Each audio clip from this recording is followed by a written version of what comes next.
但那时风台扫过境高外过路，台南市中西区五惠街一栋老公寓的大门顶头哦，风要砸日头的铁片，互风台扫歹，到今个还未修理好势，嘛造成经过的人受伤。台南市干部局是表示讲，这个社区无管委会，所以因会来辅导住户来申请灾害的救助金哦，买经先说警告牌，避免更有人受伤。台南中西区五惠街这个公寓的入口顶悬的压一个铁片，因为风灾互大树地着，规片铁片有一半垂伫人行道顶悬，就亲像这身高差不多780公分的人，无细致就会互铁片刮伤。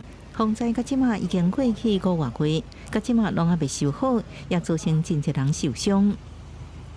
是我自己也没有看路，是也没有注意到。对，然后就不小心撞到了。别的啊。哦，底下的没毛哦，就是政府，因为这是政府会补助，可是政府一直都是有一点一直在拖，因为上次就是这样子，整个树就是砸下来。提出迄时阵大树倒落去的相片，因为无法度制载大风直接倒向边啊，也互真侪人惊一跳。台南市工务局接到通报了后，也派人去检查。因为老公寓无管理委员会，也无人通报防灾受损，目前工务局正协助当地住户申请台南市灾害救助金。我们现在在辅导公寓大厦来跟我们申请慰助金，来修复这个屋顶。